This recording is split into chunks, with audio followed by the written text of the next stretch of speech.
हाँ भाई, क्या हाल चाल है? सब मस्त ज़बरदस्त।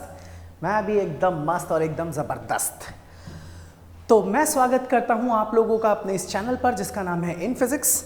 और हम लोग यहाँ पर पढ़ रहे थे क्लास 12th की फिजिक्स का सबसे पहला चैप्टर जिसका नाम था इलेक्ट्रिक चार्जेस एंड फील्ड्स।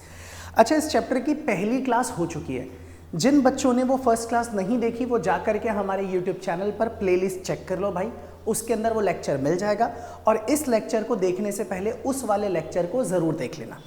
जैसा कि मैंने लास्ट क्लास में आप लोगों को बताया था कि मैं आप लोगों के सामने जो ये सीरीज़ लेके आया हूँ, इसमें इस बात का पूरा ध्यान रखा गया है कि आपका सीबीएसई और नीट आईआईटी इसका एक बैलेंस बना रहे। ऐसा नहीं है कि आप आईआईटी या नीट की तरफ ध्यान दो तो सीबीएसई पीछे छूट जाए, या सीबीएसई पे पूरा फोकस करो तो नीट आईआईटी पीछे छूट जाए। इस क्लास के अंदर आप लोगों को सब कुछ मिलेगा। इसके अंदर आप लोगों को नीट और आईआईटी लेवल के न्यूमेरिकल्स मिलेंगे, कंसेप्ट मिलेंगे, उनके सवालों के बहुत सारे क्वेश्चंस और एग्जांपल्स करवाऊंगा। इसके अलावा सीबीएसई में पूछे जाने वाली थ्योरी, इसके अलावा उनकी डेरिवेशन, फॉर्मूले, कॉन्सेप्ट, सारी चीज़ें इसके अंदर रहेंगी। इसके अंदर सब कुछ आपको मिलेगा। तो आज इसकी सेकंड क्लास है। फर्स्ट क्लास के अंदर हम कई सारी चीज़ें कर चुके थे, तो शुरुआत करते हैं बिना किसी देरी के आज की सेकंड क्लास की। और आज से हम शुरुआत करने वाले हैं। टॉपिक क्या था? आज का टॉपिक है basic properties of electric charges. हाँ ठीक है, अब आज हम ना यहीं से शुरुआत करने वाले basic properties of electric charge. अब सुनो, ऐसे ना चार्जेस की बहुत सारी प्रॉपर्टीज हैं, लेकिन उन सब में ना हमारी एनसीईआरटी के अंदर सिर्फ 3 ही प्रॉपर्टीज दी गई हैं और उन्हें कहा गया है basic properties of electric charge. और भी प्रॉपर्टीज है, जैसे जैसे क्लासेस होती जाएंगी मैं आपको उसके बारे में बताता जाऊंगा। तो अब यहां पर जो बेसिक प्रॉपर्टीज हैं उनमें से ये 3 प्रॉपर्टीज कौन कौन सी? सबसे पहली एडिटिविटी ऑफ चार्जेस, दूसरा कंजर्वेशन ऑफ चार्ज और तीसरा क्वांटाइजेशन ऑफ चार्ज। तो सर चलो शुरुआत करते हैं एक एक करके। सबसे पहले हम शुरुआत करते हैं एडिटिविटी ऑफ चार्जेस से। सुनो भाई, ये जो एडिटिविटी वर्ड है ना, ये एडिशन से आया है। एडिटिविटी ऑफ चार्जेस, इस प्रॉपर्टी का मीनिंग क्या है? कहा जाता है कि मान लो अगर कोई सिस्टम है और उस सिस्टम में बहुत सारे चार्जेस हैं और आप चाहते हो उस पूरे सिस्टम का टोटल चार्ज निकालना, नेट चार्ज निकालना, तो एडिटिविटी वाली प्रॉपर्टी ये कहती है कि आप सभी चार्जेस का अलजेब्रिक सम ले लीजिए, अलजेब्रिक के लिए जोड़ दीजिए, आपको पूरे सिस्टम का टोटल चार्ज मिल जाएगा। इसी को कहा जाता है एडिटिविटी ऑफ चार्जेस। अलजेब्रिक सम का क्या मतलब है? इसका मतलब है कि जो चार्ज पॉजिटिव है उसे ऐड कर देना और जो चार्ज नेगेटिव है उसे क्या कर देना? सबट्रैक्ट। बस इसी को कहा जाता है एडिटिविटी ऑफ चार्जेस। जैसे मान लो मेरे पास इस तरीके का कोई भी एक सिस्टम है ऐसे करके, और इसमें यहां पर एक चार्ज है Q1, यहां एक चार्ज है Q2, यहां एक चार्ज है Q3, यहां एक चार्ज है Qn, ऐसे बहुत सारे चार्जेस इसके अंदर मौजूद है। अब मुझे कोई बोले भाई इसके ऊपर जो टोटल चार्ज है वो कितना होगा? एक मिनट। अगर कहा जाए कि इस पे टोटल कितना चार्ज है, तो टोटल चार्ज अगर आपको निकालना है तो सारे चार्जेस का अलजेब्रिक सम ले लीजिए, Q1 plus Q2 plus Q3 plus Q4 and so on. इन सबको आप निकाल करके जोड़ दीजिए, आपका जो टोटल रिजल्ट आएगा उसी को आप बोलोगे total charge on the system. जैसे एक छोटा सा एग्जांपल देता हूं आपको। मान लीजिए आप लोगों के पास यहां पर ना कोई एक स्क्वायर है, सपोज कर लो ये रहा एक स्क्वायर, इस तरीके का ये एक स्क्वायर है। इस स्क्वायर पर यहां पर 2 कूलम का चार्ज है, मान लेते हैं यहां पर 3 कूलम का चार्ज है, यहां पर -1 कूलम का चार्ज है, यहां पर 4 कूलम का चार्ज है, और मुझसे बोले बताना जरा टोटल चार्ज कितना है इस सिस्टम पर, तो मैं बोलूंगा जी टोटल चार्ज ना इस प्रॉपर्टी के अकॉर्डिंग देखा जाए तो सबका अलजेब्रिक सम होगा। निकाल दीजिए अलजेब्रिक सम। ये आपके सामने 2 कूलम का चार्ज, फिर दूसरा वाला 3 कूलम चार्ज, फिर उसके बाद -1 कूलम चार्ज, फिर उसके बाद प्लस का 4 कूलम। आप इन सबको ऐड कर दीजिए, 3 और 2 5, 5 और 4 9, 9 में से 1 गया तो 8। इसका मतलब आप बोलोगे सर इस पूरे सिस्टम पर जो चार्ज है वो कितने कूलम का है? 8 कूलम का। बस इसी को कहा जाता है एडिटिविटी ऑफ चार्जेस। तो आप देखिए लिखा क्या है, it means that the total charge of a system is the algebraic sum of all individual charges in the system. यानी कि सिस्टम में जितने भी चार्जेस हैं सभी का अलजेब्रिक सम निकाल दीजिए, आपको पूरे सिस्टम का टोटल चार्ज पता चल जाएगा। भाई एक एटम पे टोटल चार्ज कितना होता है? 0। क्यों होता है टोटल चार्ज 0? क्योंकि उसके अंदर जितने इलेक्ट्रॉन है उतने ही प्रोटॉन, जितने इलेक्ट्रॉन है उन पर जितना नेगेटिव चार्ज है उतने ही पॉजिटिव चार्ज किसके ऊपर है? प्रोटॉन के ऊपर। जब आप इनका अलजेब्रिक सम निकालते हैं तो नेगेटिव और पॉजिटिव चार्ज कैंसिल हो जाते हैं और इसीलिए एटम के ऊपर नेट चार्ज कितना दिखता है? 0, न्यूट्रल कहा जाता है तब। चलो ठीक है। अब ये प्रॉपर्टी खत्म। देखो भाई, मेरे पढ़ाने में ना आप लोग एक चीज नोटिस करोगे कि मैं ज्यादा ना इधर उधर की बातें नहीं करूंगा, शायद थोड़ी बहुत कर लूं कभी कभी। उसका मकसद ये है कि मैं आप लोगों को ना कम से कम टाइम में ज्यादा से ज्यादा कंटेंट डिलीवर करके दे सकूं। चलिए अब हम शुरुआत करते हैं अगली वाली प्रॉपर्टी की। इसका नाम है कंजर्वेशन ऑफ चार्ज। आप सुनो ध्यान से, कंजर्वेशन ऑफ चार्ज का मतलब क्या है? आपने क्लास 11th में जरूर पढ़ा होगा law of conservation of energy. अच्छा, ये क्या था लॉ? ये लॉ कहता है कि energy can neither be created nor be destroyed. आप एनर्जी को ना तो बना सकते हैं ना ही बर्बाद कर सकते हैं, सिर्फ उसे एक फॉर्म से दूसरे फॉर्म में कन्वर्ट कर सकते हैं, चेंज कर सकते हैं। इसी को बोलते थे law of conservation of energy. इसी तरीके से होता है law of conservation of charge. तो law of conservation of charge क्या कहता है? ये कहता है charges can neither be created nor be destroyed. भाई आप ना तो चार्ज को बना सकते हो ना ही बर्बाद कर सकते हो, सिर्फ चार्ज ना किसी एक बॉडी से दूसरी बॉडी पर ट्रांसफर किया जा सकता है, दैट्स इट। यानी कि law of conservation of charge ये कहता है टोटल चार्ज, या फिर सिंपली बोले charge on a system can neither be created nor be destroyed. यानी कि चार्ज को ना तो आप बना सकते हैं ना ही डिस्ट्रॉय कर सकते हैं, सिर्फ इसे एक जगह से दूसरी जगह तक क्या कर सकते हैं? ट्रांसफर। जैसे मैं एक बात बताता हूं सिंपली, अगर आप चार्ज को बना भी नहीं सकते और आप उसे डिस्ट्रॉय भी नहीं कर सकते, इसका मतलब यह हुआ कि ना तो आप चार्ज को बढ़ा सकते हो टोटल चार्ज को, और ना चार्ज को घटा सकते हो, क्योंकि ना तो आप उसे बना पाओगे ना उसे डिस्ट्रॉय कर पाओगे। अगर आप चार्ज को बना नहीं सकते, डिस्ट्रॉय नहीं कर सकते, इसका मतलब जितना टोटल चार्ज बहुत पहले था उतना ही टोटल चार्ज आज भी है। यूं कहो जब ये दुनिया बनी थी तब उसके ऊपर जितना टोटल चार्ज था आज भी उतना ही चार्ज है, क्योंकि ना तो चार्ज को बनाया जा सकता है ना ही डिस्ट्रॉय किया जा सकता है। इसको आप दूसरे शब्दों में कह सकते हो the total charge of an isolated system is always constant. यानी कि एक ऐसा सिस्टम जो चारों ओर से पैक्ड है, बंद है, उसमें से कोई भी चीज बाहर नहीं आ सकती, ना बाहर की कोई चीज अंदर जा सकती है, ऐसे सिस्टम का टोटल चार्ज हमेशा कांस्टेंट रहता है, कंजर्व रहता है, वो टाइम के साथ चेंज नहीं होता। इसलिए दो स्टेटमेंट लिखिए, the total charge of an isolated system remains constant. दूसरी statement, the electric charges can neither be created nor be destroyed, they can only be transferred from one body to another. मैं आपको ना एक example दिखाता हूं। जो ये example दे रहा हूं ना भाई, ये एनसीईआरटी का एग्जाम्पल है, आप ध्यान से सुनना। एनसीईआरटी की किताब में ये एग्जाम्पल लिखा हुआ है। देखिए, आप जानते हैं एटम के अंदर ना इलेक्ट्रॉन, प्रोटॉन और न्यूट्रॉन होते हैं। जिस तरह से इलेक्ट्रॉन और प्रोटॉन स्टेबल होता है वैसे न्यूट्रॉन स्टेबल नहीं होता। क्या मतलब? जब आप किसी एटम के न्यूक्लियस को तोड़ करके, जो कि बड़ा मुश्किल काम है, एक न्यूट्रॉन निकाल लो और निकाल करके उसे रख दो, तो कहा यह जाता है कि वो न्यूट्रॉन ना 1000 सेकंड के अंदर अंदर टूट जाता है। और जब साइंटिस्टों ने देखा कि एक न्यूट्रॉन 1000 सेकंड में जब टूटता है तो किस में टूटता है, तो पता चला जी टूटता है इलेक्ट्रॉन में, और पता चला जी किस में टूटता है? प्रोटॉन में। और साथ में निकलता है एक नए तरह का पार्टिकल जिसे बोलते हैं एंटी न्यूट्रिनो। आपको इसके बारे में नहीं पढ़ना, सिर्फ आप इस पर ध्यान दीजिए। तो जब ये पूरी का पूरा प्रोसेस हमने देखा कि न्यूट्रॉन टूट गया इलेक्ट्रॉन में, प्रोटॉन में और एंटी न्यूट्रिनो में, तो हमने ये देखा कि जब ये आपका न्यूट्रॉन नहीं टूटा था तब इसके ऊपर टोटल कितना चार्ज था? तो बोला जी सर जी 0 चार्ज था, मतलब न्यूट्रॉन के पास कोई चार्ज नहीं था। और जब ये टूट गया उसके बाद हमने सोचा चलो अब पता करते हैं इसके पास कितना चार्ज है, तो पता ये चला कि जितना चार्ज इलेक्ट्रॉन के पास नेगेटिव होता है उतना ही प्रोटॉन के पास पॉजिटिव होता है, और दोनों के दोनों कट गए और आंसर कितना आ गया? 0। तो पता ये चला कि न्यूट्रॉन के टूटने के पहले का टोटल चार्ज 0 और टूटने के बाद का टोटल चार्ज 0। ऐसा क्यों? क्योंकि इस प्रोसेस के दौरान कोई चार्ज ना ही बना है ना ही डिस्ट्रॉय हुआ है, इसलिए total charge before and after कैसा रहा? बिल्कुल सेम। क्यों? क्योंकि यहां पे क्या फॉलो हो रहा है? Conservation of charge. तो आई थिंक ये समझ में आ गया होगा। और ऐसे ना बहुत सारे एग्जांपल्स हो सकते हैं, लेकिन मैंने वही एग्जांपल दिया जो आपकी एनसीईआरटी की किताब के अंदर लिखा हुआ है, और ये बड़ा सिंपल है। अगर आपको भी कभी लिखना पड़े तो ये आप बड़े आराम से याद कर सकते हैं। अच्छा, वैसे ना इस न्यूट्रॉन के बारे में आगे चल के आपको पढ़ना भी है। एक चैप्टर आएगा एटम एंड न्यूक्लियाई, उसके अंदर हम इसके बारे में थोड़ा बात करेंगे, वहां पर भी इसके बारे में जिक्र किया गया है। ठीक है, अब आते हैं अगली प्रॉपर्टी के ऊपर।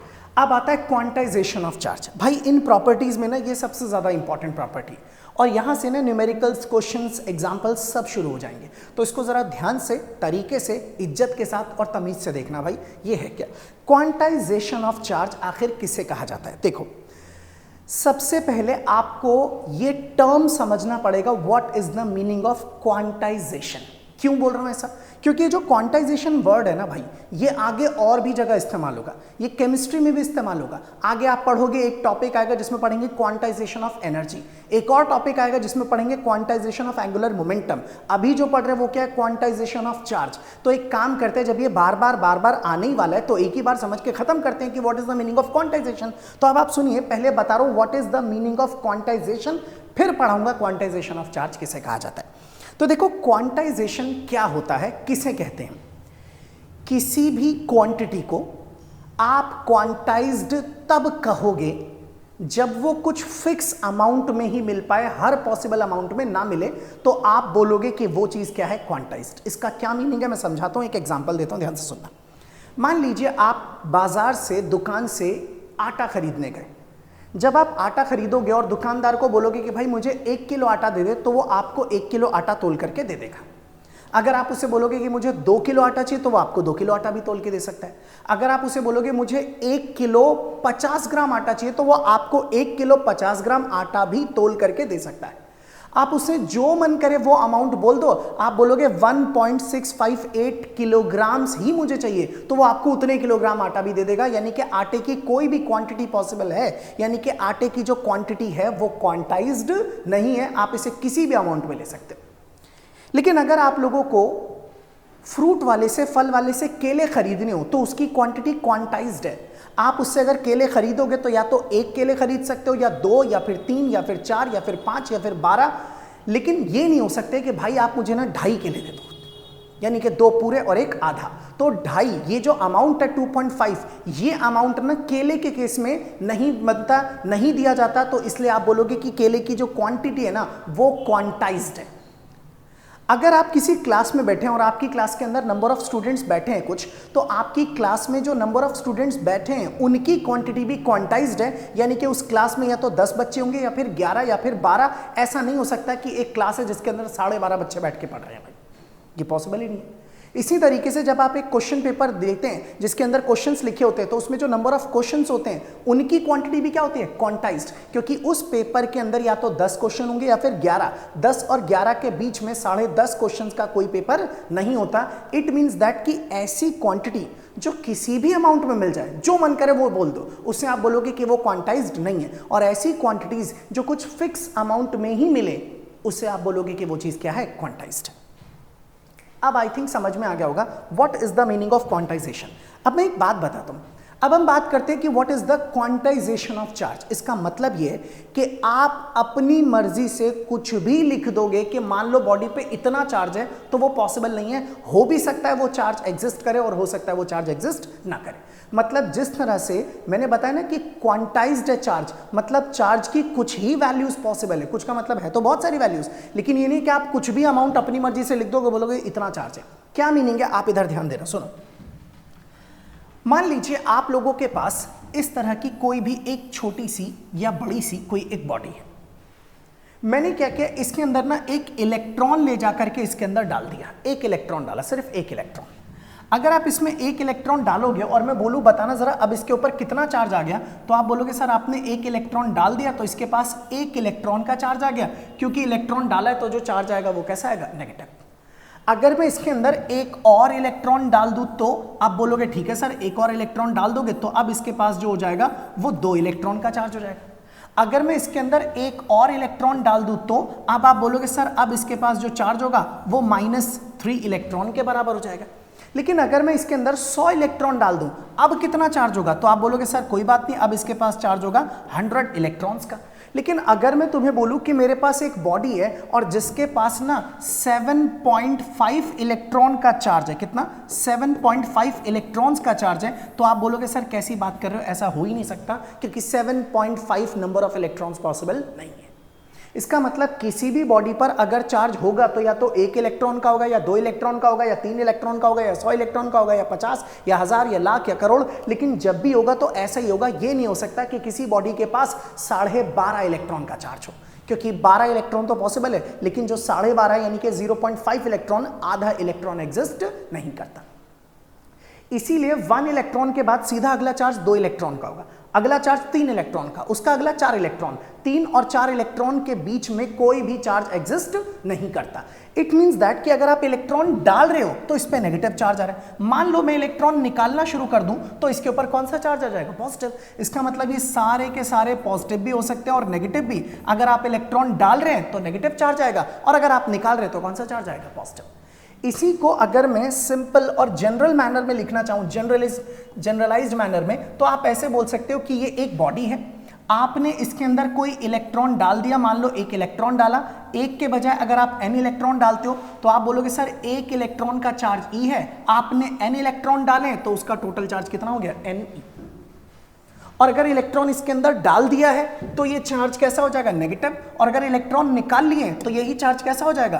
पॉजिटिव। इसका मतलब अब आप ये कह सकते हैं कि इस बॉडी के ऊपर जो टोटल चार्ज होगा वो हमेशा Q बराबर में कितना होगा? Ne। और ये चार्ज प्लस का भी हो सकता है और साथ में माइनस का भी हो सकता है। Where n is what? n is the number of electrons जो आपने इसके अंदर डाले हैं या आपने इसमें से निकाले हैं। और यहां पर आप चाहे तो बोल सकते हैं n नंबर ऑफ इलेक्ट्रॉन्स है, इसका मतलब n की वैल्यू 0 भी हो सकती है, 1 भी हो सकती है, 2 भी हो सकती है, 3 भी, 4 भी एंड सो ऑन। और यहां पर E क्या है? E भैया चार्ज ऑफ इलेक्ट्रॉन है, जिसे आप बोल सकते हो बेसिक यूनिट ऑफ चार्ज। इससे छोटा चार्ज नहीं एग्जिस्ट करता, 12th क्लास में तो बिल्कुल नहीं। इससे छोटे और भी होते हैं जिन्हें बोलते हैं क्वार्क्स, जो हमें नहीं पढ़ने। इसकी वैल्यू होती है 1.6 इंटू 10 की पावर -19। बस आप इसे उठाइए, रखिए और आप लोगों को आपका फाइनल रिजल्ट मिल जाएगा। इसका मतलब अगर मैं बोलूं कि एक बॉडी में मैंने 15 इलेक्ट्रॉन डाले हैं, बताओ उस पर कितना चार्ज आएगा? तो आप लिखो Q बराबर में n की जगह 15 और E की वैल्यू मैंने आपको दे रखी है, रख दीजिए, आपको उस बॉडी का टोटल चार्ज पता चल जाएगा। अब इसको स्टेटमेंट में कैसे बोलेंगे? आप ये कहोगे कि क्वांटाइजेशन ऑफ चार्ज का मतलब ये है कि इस पूरी दुनिया में, पूरे यूनिवर्स में कोई भी बॉडी ले लो, उसके ऊपर जो चार्ज होगा वो हमेशा इंटीग्रल मल्टीपल होगा बेसिक यूनिट ऑफ चार्ज के, यानी कि इलेक्ट्रॉन के चार्ज के। यानी कि या तो इलेक्ट्रॉन का जो चार्ज होगा उसका डबल चार्ज होगा बॉडी पर, ट्रिपल होगा, 10 गुना होगा, 50 गुना होगा, 100 गुना होगा, 1000 गुना होगा। इसी को कहा जा रहा है integral multiple of basic unit of charge. तो देखिए क्या लिखा है, quantization of electric charge means that total charge Q of a body is always an integral multiple of basic unit of charge E। और यहां लिखा है Q is equal to Ne, यहां स्मॉल q लिखा है, मैं इसको कैपिटल Q कर देता हूं। ठीक है, चलो अब ये चीज हो गई। अब आपको एक चीज और बता देता हूं, ध्यान से सुनना भाई इस चीज को। यहां नीचे एक लाइन लिखी है जो बड़े काम की है। कहा जाता है कि quantization of charges can be ignored at macroscopic level, can't be ignored at microscopic level. इसका क्या मतलब है भैया? इसका मतलब यह कि आप ना क्वांटाइजेशन ऑफ चार्ज को ना मैक्रोस्कोपिक लेवल पर देखोगे तो वो आपको नजर नहीं आएगा, आप उसे इग्नोर कर सकते हो, दिखाई ही नहीं देगा। लेकिन माइक्रोस्कोपिक लेवल पर आप उसे इग्नोर नहीं कर सकते। इसका मीनिंग क्या है मैं आपको समझाता हूं, एक बार जरा बात को ध्यान से सुनिएगा सब लोग।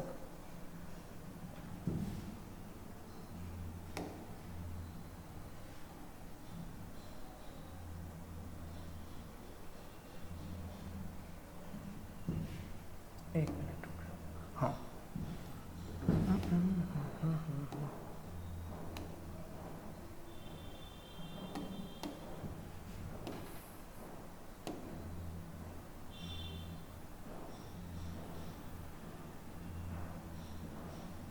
चलो अब मेरी बात सुनना, ध्यान देना सभी लोग अच्छे से समझना भाई। मैं ना दो चीजें ले रहा हूं, माइक्रो मतलब छोटा और मैक्रो मतलब क्या? बड़ा। सपोज कर लीजिए यहां पर ना दो, मान लो यहां पर ना एक छोटी सी बॉडी है जिसके ऊपर बहुत थोड़ा सा चार्ज है, और यहां पर भी एक बॉडी है और इसके ऊपर बड़ा चार्ज है। मान लेते हैं इसके ऊपर कितना चार्ज है? 1 कूलम। 1 कूलम एक बड़ा चार्ज होता है भाई। कैसे मैं बताऊंगा थोड़ी देर बाद आपको। अब मान लो मैंने इस बॉडी में ना एक इलेक्ट्रॉन डाल दिया और बोलूं कि इसके पास कितना चार्ज है, तो आप बोलोगे सर अब इसके पास ना 1 इलेक्ट्रॉन का चार्ज है। नेगेटिव होगा क्योंकि आपने इलेक्ट्रॉन डाला है। अगर आपने इसके अंदर एक और इलेक्ट्रॉन डाल दिया तो आप बोलोगे सर अब इसका चार्ज 2 इलेक्ट्रॉन्स का हो गया। एक और इलेक्ट्रॉन डालोगे तो अब इसका चार्ज 3 इलेक्ट्रॉन्स का हो गया। इसका मतलब एक भी इलेक्ट्रॉन आप डालते हो तो जैसे ही एक इलेक्ट्रॉन और डालोगे सीधा चार्ज डबल, एक और इलेक्ट्रॉन डाला सीधा चार्ज क्या हो गया? ट्रिपल। तो यहां पर चार्ज एकदम से डबल और क्या हो रहा है? ट्रिपल। ये माइक्रोस्कोपिक लेवल की बात करो, बहुत छोटे लेवल पर एक एक इलेक्ट्रॉन का डालना और एक एक इलेक्ट्रॉन का निकालना। लेकिन अगर यहाँ की बात करें, सपोज कर लीजिए ये 1 कूलम चार्ज है और मान लीजिए नेगेटिव का ही 1 कूलम चार्ज है, हम इसकी ही बात कर रहे हैं, और मैं अगर इसके अंदर एक और इलेक्ट्रॉन डाल दूं इसमें, तो आप बोलोगे अब इसके ऊपर टोटल चार्ज कितना होगा? आप बोलोगे सर एक तो 1 इलेक्ट्रॉन का चार्ज, आपका 1 कूलम का चार्ज रहेगा, प्लस में आपने 1 इलेक्ट्रॉन और डाल दिया तो उसका भी चार्ज रहेगा, तो टोटल चार्ज होगा 1 कूलम प्लस में 1 इलेक्ट्रॉन का चार्ज। चलो एक बार ऐड करते हैं, एक काम करता हूं पूरे में से ना माइनस कॉमन ले लेता हूं, या फिर ऐसे लिख देते हैं माइनस बाहर लेके 1 की जगह 1, और ये 1 इलेक्ट्रॉन का चार्ज है 1.6 इंटू 10 की पावर -19, और यहां लगा देते हैं कूलम।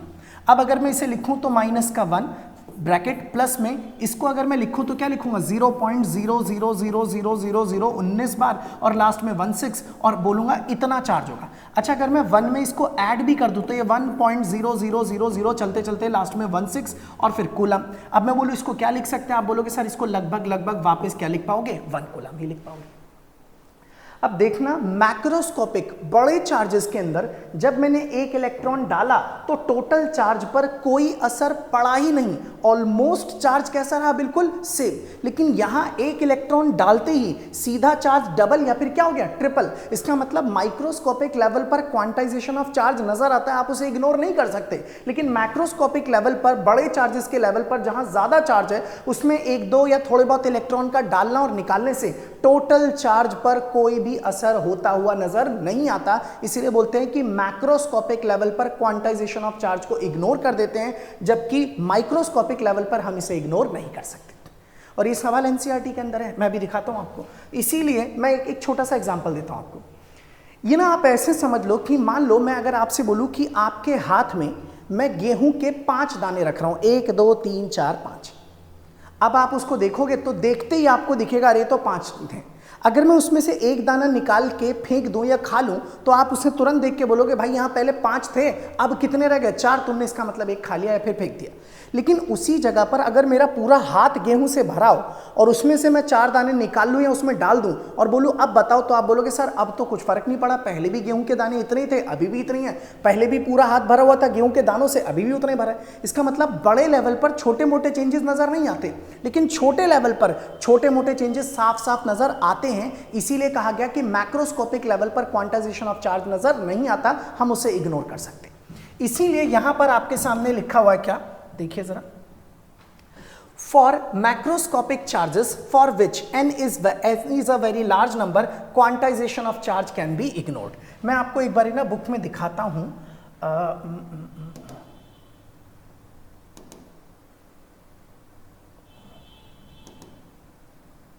आप देखना जरा ये सवाल कहां पर है, हमारी एनसीईआरटी के अंदर ही गिवन है ये क्वेश्चन।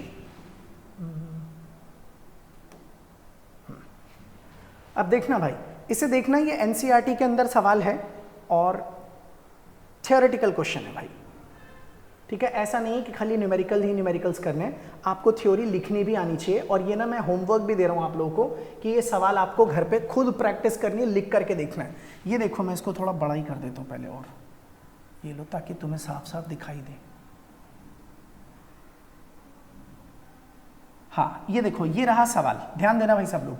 क्वेश्चन नंबर 1.4 एनसीईआरटी का पहला सवाल, explain the meaning of the statement electric charge of a body is quantized. पहला सवाल ये कि ये एक्सप्लेन करो कि एक बॉडी का चार्ज क्वांटाइज्ड होता है, इसका मीनिंग समझाओ, मैंने आपको बता दिया।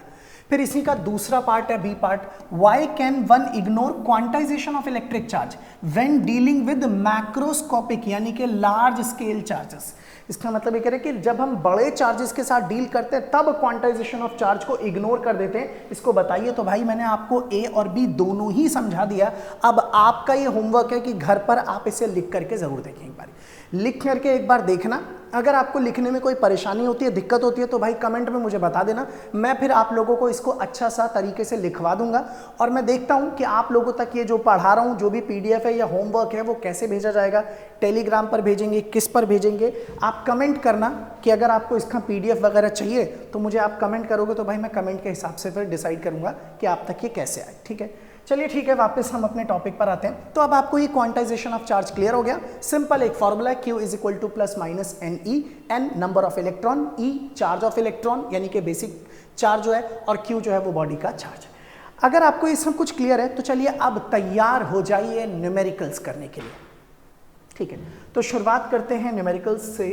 पहला सवाल ये रहा आपके सामने, ठीक है। देखो भाई क्या क्वेश्चन है, ध्यान से देखना, बड़ा आसान सा ही सवाल है, इजी से क्वेश्चन है सारे के सारे। यहां से सॉल्यूशन स्टार्ट करते हैं। How many electrons can form 1 coulomb of charge. सवाल यह कि भाई कितने इलेक्ट्रॉन को इकट्ठा करूं ताकि वो 1 कूलम चार्ज बना दे। मुझे क्या पता कितने इलेक्ट्रॉन इकट्ठा करने पर 1 कूलम चार्ज बनेगा, लेकिन मुझे इतना जरूर पता है कि 1 इलेक्ट्रॉन का चार्ज अगर E है तो मान लेते हैं कि 1 कूलम चार्ज शायद 2 इलेक्ट्रॉन का हो, क्या पता 3 इलेक्ट्रॉन मिलकर के 1 कूलम बना दे, क्या पता 10 इलेक्ट्रॉन मिलकर के 1 कूलम बना दे। मान लेते हैं कि n इलेक्ट्रॉन्स मिलकर के 1 कूलम चार्ज बना देंगे, इसका मतलब Ne किसके बराबर होगा, 1 कूलम के बराबर। यही तो मीनिंग हुआ इसका। या फिर आप इसे ऐसे बोल दो कि सर सवाल में हमें बोला गया कि चार्ज कितना है, 1 कूलम, और आपने पढ़ा था Q का फॉर्मूला क्या होता है, Ne, तो Q is equal to Ne हो गया, N की जगह N, E की वैल्यू 1.6 इंटू 10 की पावर माइनस 19 कूलम बराबर में 1 कूलम, कूलम से कूलम कैंसिल, तो N बराबर में आ जाएगा 1 अपॉन में 1.6 इंटू 10 की पावर माइनस 19। बस इसे सॉल्व कर लीजिए, आंसर आ जाएगा। N इज इक्वल टू में ये जो लिखा है ना 1.6, इसमें से पॉइंट हटा के ऊपर एक 0 लगा देते हैं तो ये हो जाएगा 10/16, और ये 10 की पावर 19 ऊपर चला जाएगा तो प्लस का हो जाएगा। आप इसे चाहो तो ऐसे लिख दो 10/16, और ये जो 10 की पावर 19 है उससे 10 की पावर 18 लिख दो और एक 0 इसे इधर डाल दो। 100/16 करेंगे तो आपका आंसर आएगा 6.25 इंटू 10 की पावर 18, और ये हो गया नंबर ऑफ इलेक्ट्रॉन्स। इसका मतलब इतने इलेक्ट्रॉन्स मिलेंगे तब जाकर के 1 कूलम चार्ज बनेगा। भाई समझ में आई बात? अच्छा, ये मैंने नेगेटिव साइन इग्नोर कर दिया है क्योंकि इलेक्ट्रॉन जब मिलेंगे तो चार्ज जो बनेगा वो -1 कूलम बनेगा। अगर आप वो भी लेते हो तो Q को क्या लेना पड़ेगा, माइनस, यहाँ पर भी क्या होगा माइनस, फिर यहाँ पर भी चार्ज कैसा लोगे, नेगेटिव, नेगेटिव से नेगेटिव क्या हो जाएगा, कैंसिल। आप ले दे के यहीं पर लौटोगे वापस, इसलिए हमने उसको हटा दिया और इस तरीके से सवाल कर लिया। तो ये बहुत ही ईजी सवाल था भाई। चलिए अब करते हैं अगला सवाल। नेक्स्ट एक और सवाल देखो। What is the charge on a body? कह रहे एक बॉडी पर बताइए कितना चार्ज होगा फ्रॉम विच, जिससे 1 मिलियन इलेक्ट्रॉन्स आर रिमूव्ड। भाई एक बॉडी से 1 मिलियन इलेक्ट्रॉन निकाल लिए, अब बताना है कितना चार्ज होगा उसके ऊपर। भाई अगर मान लो ये बॉडी है और आप इसमें से 1 मिलियन क्या होता है, 10 की पावर 6 इलेक्ट्रॉन्स को बाहर निकाल देते हैं, तो अब इसके ऊपर जो चार्ज आएगा वो आएगा कैसा, पॉजिटिव। कह रहे बताओ कितना चार्ज आएगा।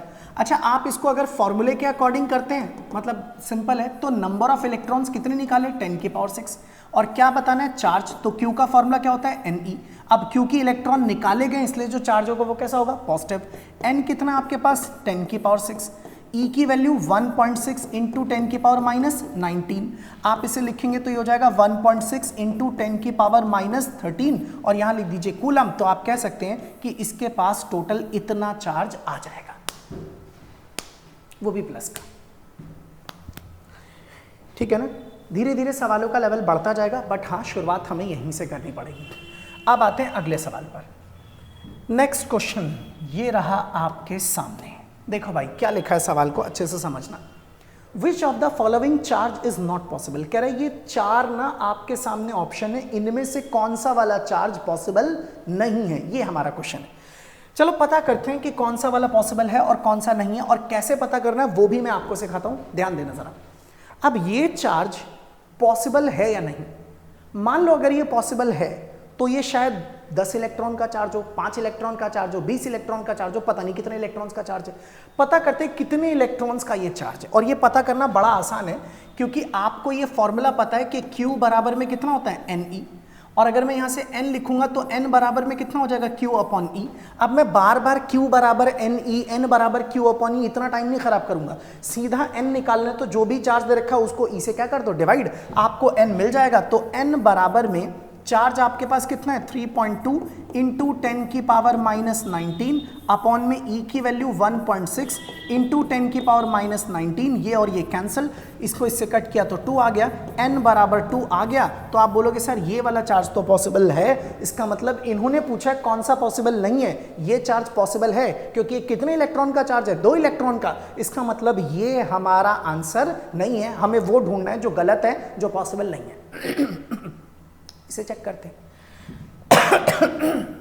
इसको भी ऐसे ही करते हैं भाई, n निकालना है तो n बराबर हमने क्या पढ़ा, q अपॉन में e। तो q आपके पास ये रहा, वो कितना है 1.6 इंटू 10 की पावर माइनस 18 और अपॉन में e की वैल्यू 1.6 इंटू 10 की पावर माइनस 19। ये और ये आपस में कैंसिल, ये ऊपर जाएगा तो ये बचेगा 10। इसका मतलब ये कितने इलेक्ट्रॉन का चार्ज है, 10 इलेक्ट्रॉन्स का। इसका मतलब ये भी पॉसिबल है, तो ये भी हमारा आंसर नहीं होगा।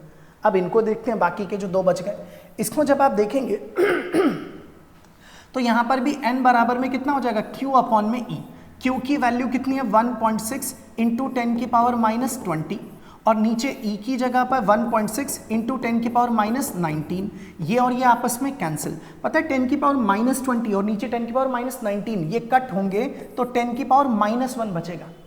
और 10 की पावर माइनस 1 का मतलब क्या है 1/10 और 1/10 का मतलब हो गया 0.1।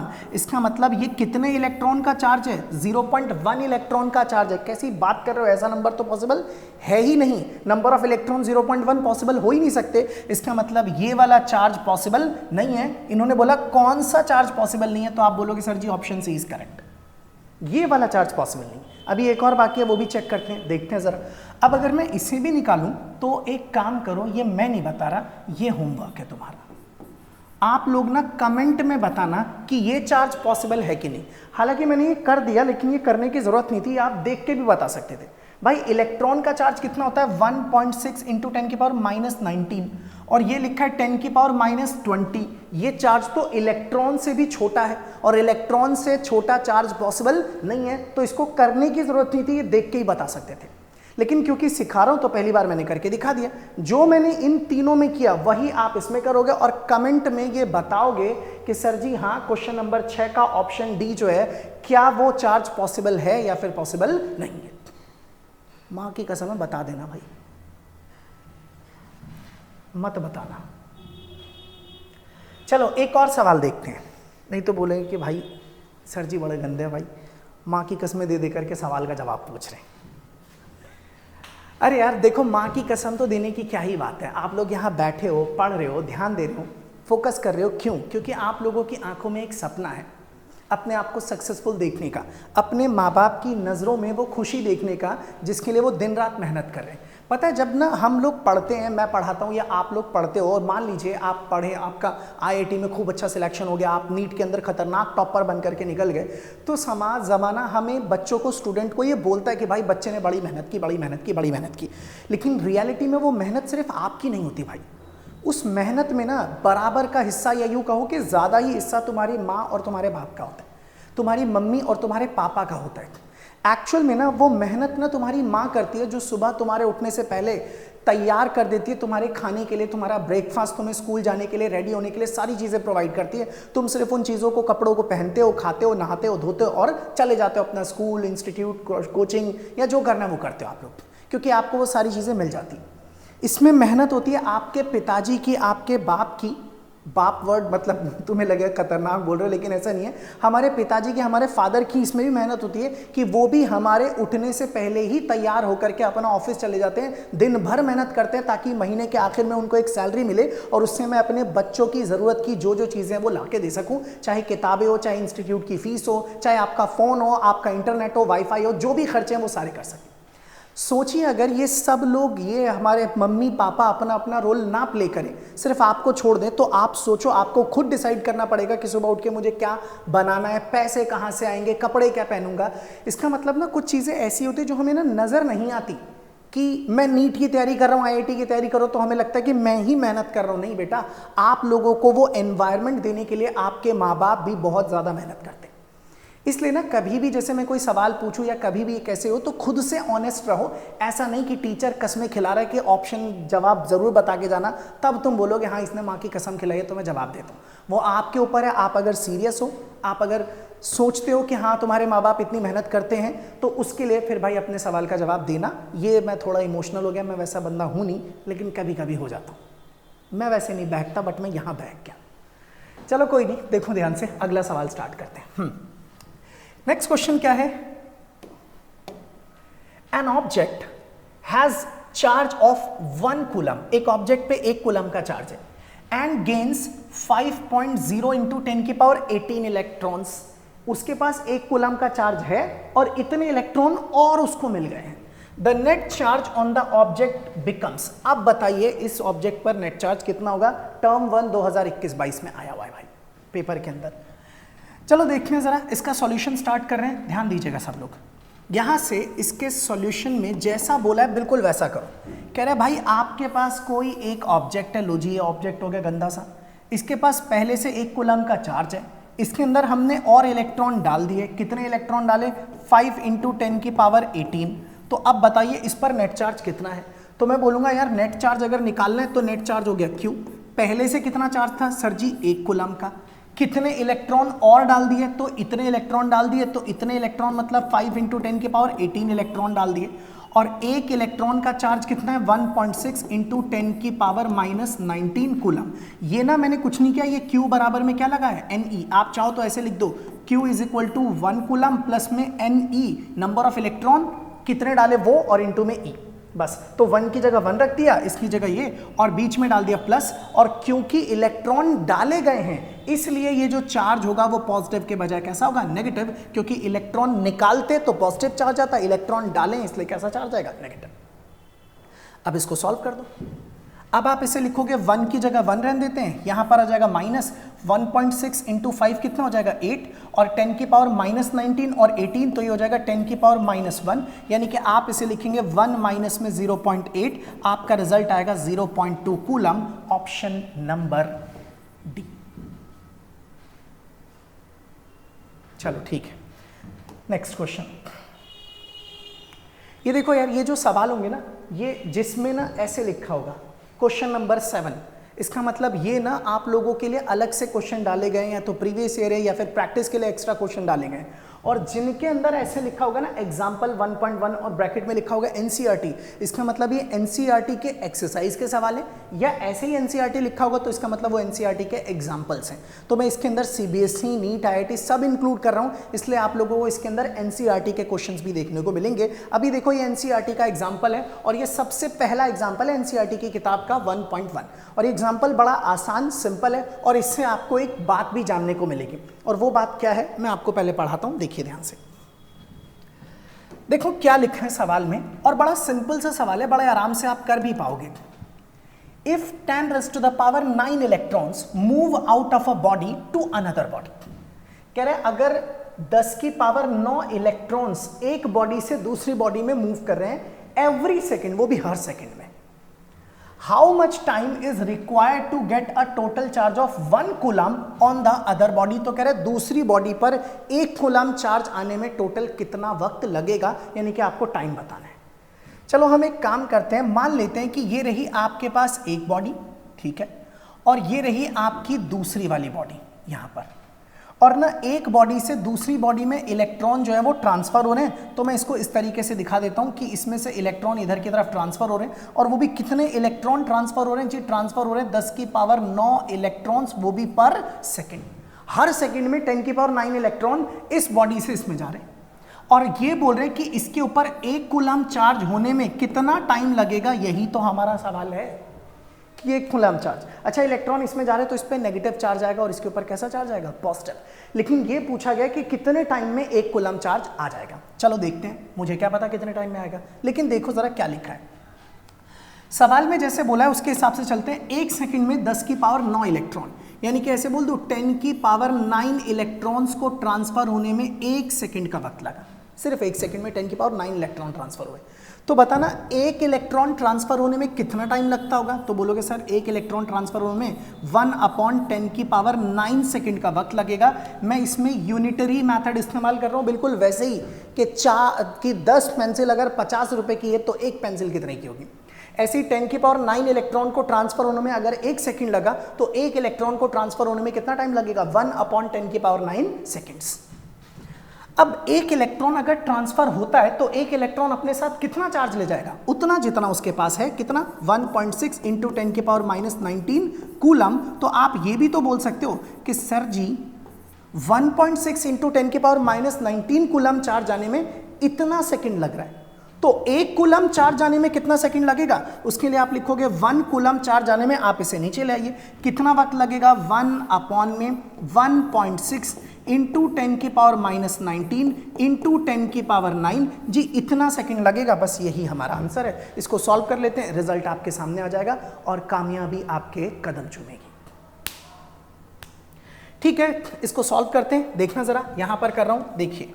तो अब आप इसे सीधा सीधा लिख दीजिए कि हमारे पास जो ये टाइम निकल के आया t, वो t आया कितना, t आ गया 1/1.6। तो यहां लिख देते हैं 1/1.6 इंटू ये 10⁻⁻19 है और ये 10⁻9 है, इसको मल्टीप्लाई करोगे तो ये बन जाएगा 10⁻10। इससे ऊपर ले जाऊं तो लिख देंगे t बराबर में 10⁻10 अपॉन में 1.6 और यहां लगा दो सेकंड, तो इतना टाइम लगेगा। लेकिन यार ये 10⁻10 अपॉन 1.6 सेकेंड, इस सेकेंड से तुम्हें कुछ समझ में आ रहा है कि कितना टाइम होता होगा? नहीं पता। अगर ये घंटों में होता, मिनट में होता, सालों में होता, महीनों में होता, हफ्तों में होता, दिनों में होता, तो तुम फील भी कर पाते कि जी 4 घंटे लगेंगे, 4 दिन लगेंगे, 2 साल लगेंगे। सेकंड में ना हमें पहचानना, फील करना थोड़ा मुश्किल है, इसलिए अब मैं इसको कन्वर्ट करने जा रहा हूँ ईयर्स में। देखना जरा कैसे होगा कन्वर्ट, बड़ा ही आसान तरीका है। आप ऊपर लिखिए 10⁻10 एज इट इज रहने दो, नीचे आपके पास लिखा है ये वाला 1.6 इंटू में, ध्यान देना जरा, ये सेकंड है, इसको मिनट में बदलने के लिए किससे डिवाइड करना पड़ेगा? 60 से। ये लो जी, मिनट में चेंज हो गया। अब मिनट को अगर आप घंटों में बदलना चाहते हैं तो फिर 60 से डिवाइड कर दीजिए, ये लो अब घंटों में चेंज हो गए। और घंटों को अगर आप दिनों में बदलना चाहते हैं तो आप इसे 24 से डिवाइड कर दीजिए, अब ये डेज में कन्वर्ट हो चुका। और डेज को अगर आपको सालों में बदलना है तो आप इसे 365 से डिवाइड कर दीजिए, अब ये सालों में बदल गया। और जब आप इन सबको डिवाइड करोगे तो आपका आंसर आएगा 198.2 ईयर्स। इसका मतलब ये हो गया कि आप कह सकते हैं कि लगभग मोटे तौर पर 200 साल लग जाएंगे एक कूलम चार्ज आने में। कितने साल? 200 साल।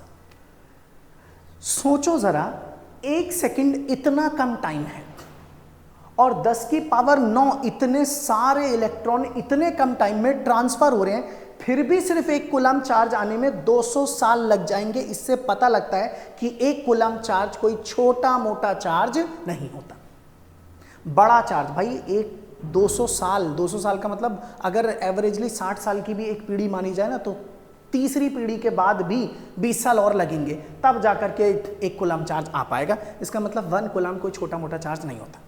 पता है कई बार क्या होता है कि क्लास के अंदर कभी कभी ऐसा होता है, रेयर केसेस में, कि वाइवा में टीचर पूछ लेते कि बेटा बॉडी चार्ज कैसे होती है। हम बोलते सर रगड़ दो, होगी चार्ज। कह रहे इसको रगड़ने से चार्ज हो जाएगा? हाँ हो जाएगा। तो कह रहे रगड़ने पर इसमें 2-3 कूलम तो चार्ज आ जाएगा। बंदा बोलेगा 2-3 कूलम? हाँ 2-3 कूलम तो आ जाएगा। याद रखना बेटा, एक कूलम चार्ज बहुत बड़ा होता है, इतना रगड़ने से 2-3 कूलम चार्ज नहीं आने वाला। क्योंकि कूलम एक बड़ी यूनिट है चार्ज की, इसलिए हम इस चैप्टर के अंदर ना और भी छोटी कुछ यूनिट्स इस्तेमाल करेंगे। हम इस चैप्टर के अंदर पढ़ेंगे, किनका यूज करेंगे? हम यूज करेंगे इसके अंदर 1 मिली कूलम का। मिली का मतलब हो गया 10⁻³ कूलम। हम इसमें यूज करेंगे 1 माइक्रो कूलम का, इसका मतलब होता है 10⁻⁻6 coulomb.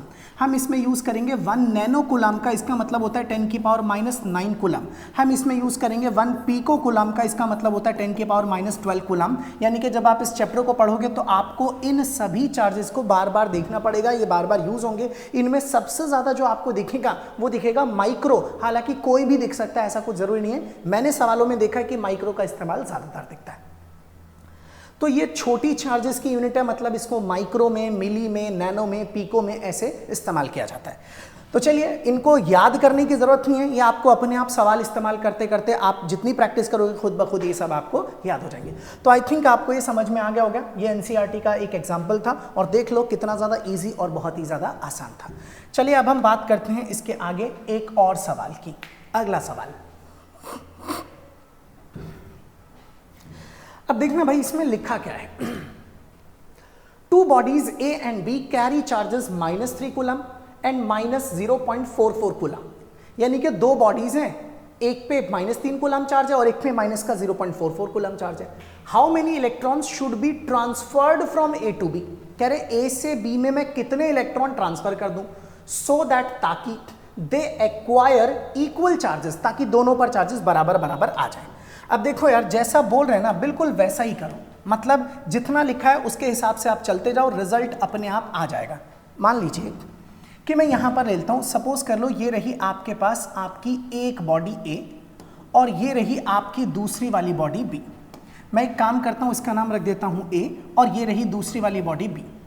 Two bodies A and B carry charges 3 coulomb और माइनस का 0.44 कूलम। इसके पास चार्ज है माइनस का 3 कूलम, इसके पास चार्ज है माइनस का 0.44 coulomb. How many electrons should be transferred from A to B। कह रहे A से कितने इलेक्ट्रॉन निकाल करके मैं B के अंदर डाल दूं, कितने इलेक्ट्रॉन A से निकालूं और किस में डाल दूं, B में। कितने पता नहीं, कितने मान लेते हैं, कितने इलेक्ट्रॉन डाल देते हैं, n इलेक्ट्रॉन, ताकि so that they acquire equal charge, ताकि दोनों पर चार्जेस कैसे हो जाए, बिल्कुल इक्वल हो जाए। यार ये ना ऐसे बना देता हूं n। अब मुझे ये n निकालना है। अच्छा मेरी बात सुनना, मान लेते हैं n इलेक्ट्रॉन डालने से दोनों का चार्ज बराबर हो जाएगा। अब मैं इसको बोलूं इसका टोटल कितना चार्ज है, तो आप बोलोगे सर इसके पास चार्ज तो पहले तो -3 था, ठीक है, n इलेक्ट्रॉन निकाल लिए तो निकालने से इसके पास कितना चार्ज आ गया, Ne, क्योंकि निकाले गए इलेक्ट्रॉन तो इसके पास जो चार्ज आएगा Ne वो कैसा आएगा, प्लस का। अब इसके पास टोटल चार्ज है -3 प्लस में Ne क्यों आया, क्योंकि इसमें से इलेक्ट्रॉन निकाले गए, निकालते तो पॉजिटिव चार्ज आता है। ये रहा टोटल चार्ज किसका, A का। इसकी बात करें तो आप बोलोगे सर इसके पास तो पहले से 0.44 कूलम चार्ज था, वो भी माइनस का। आपने n इलेक्ट्रॉन और डाल दिए तो इसके पास और कितना चार्ज आ गया, Ne, क्योंकि इलेक्ट्रॉन डाले गए इसलिए इस बार चार्ज कैसा होगा, नेगेटिव। तो अब यहां का टोटल चार्ज A का और ये टोटल चार्ज किसका, B का। अब दोनों के ही टोटल चार्ज आप लोगों को पता तो चल गए, लेकिन सवाल में कहा गया कि दोनों एक दूसरे के इक्वल होने चाहिए, तो लो जी दोनों को एक दूसरे के इक्वल कर दिया। अब देखते हैं n कितना होगा। आप इस Ne को इधर ले आइए, एक Ne पहले से था, एक Ne और इधर आ गया, ये 3 उस तरफ चला जाएगा तो ये रहा 3 माइनस में 0.44। आप इन्हें ऐड करेंगे तो ये आपके पास हो जाएगा 2Ne और 3 में से इसको माइनस करेंगे तो इट बिकम्स 2.56। मुझे यहाँ से n कैलकुलेट करना है तो मैं n बराबर में लिख देता हूँ, दिस इज 2.56 अपॉन में आ जाएगा 2 इंटू में E। तो यहाँ पर लिख देते हैं 2.56 एज इट इज, और नीचे जो 2E है तो 2 की जगह 2, E की वैल्यू 1.6 इंटू 10 की पावर -19। आप एक काम करो, यहाँ से ना इसमें से एक 0 लगा देते हैं और पॉइंट से पॉइंट को क्या कर देते हैं, कैंसिल। होता है ना, पॉइंट के बाद जितनी डिजिट है ऊपर भी उतनी डिजिट है तो कैंसिल हो जाएंगे। अब आप इसको कट करोगे 16 से तो 16 1 जा 16 हो जाएगा, 16 16 जा 256 हो गया। 2 से इसको कट किया तो कितना हो गया, 8 हो गया। तो ऊपर आपके पास आ गया 8 और ये 10 की पावर -19 और ये 10, तो ये हो गया 10 की पावर -18, यानी कि आप लिखोगे 8 इंटू में 10 की पावर 18। आप बोलोगे सर इतने इलेक्ट्रॉन अगर मैं A से निकाल के B में डाल दूं तो दोनों के चार्ज एक दूसरे के बिल्कुल बराबर हो जाएंगे।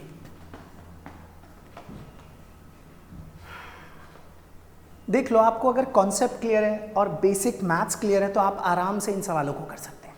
ठीक है, नेक्स्ट क्वेश्चन पर आते हैं। ये एक सवाल भाई, ये देखो, ये सवाल ना आप लोगों को एक काम करना है कि ना मैं इस सवाल को करवाने जा रहा हूं, लेकिन ना आपको करना क्या है, ये देखो, ये CBSE का ही एग्जाम का ही क्वेश्चन है, टर्म 1 का ही है। ये अच्छा सवाल है ये वाला, इसमें जितनी प्रॉपर्टीज पढ़ी थी सब लग जाएंगी। मैं चाहता हूं रियली कि आप लोग ना इस वीडियो को पॉज करो और पॉज करके खुद अपने आप सवाल को पूरा पढ़ो और पढ़ने के बाद अपने हिसाब से ऑप्शन चूज करो, सही या फिर गलत, और उसके बाद ना फिर मेरा सॉल्यूशन देखो कि मैं उसे क्या बताता हूँ। सॉल्यूशन तो क्या, ये समझ के इसको करना है। तो आपने फिजिक्स जितनी भी पढ़ी है अब तक मुझसे, अगर वो सब आपको बिल्कुल क्लियर है तो आपको ये सवाल समझ में आ जाना चाहिए। लेकिन फिर भी जो बच्चे ऐसे हैं जो सवाल पढ़े और उनको ना समझ में आए कि कैसे करना है, तो भाई निराश मत होना, अभी तो शुरुआत ही है, दूसरी ही क्लास हुई है। आपको सिखा दूंगा क्वेश्चन करने कैसे प्रॉपरली, आप सवाल देख के समझ पाओगे कि अच्छा इसके अंदर ये चीजें करनी है।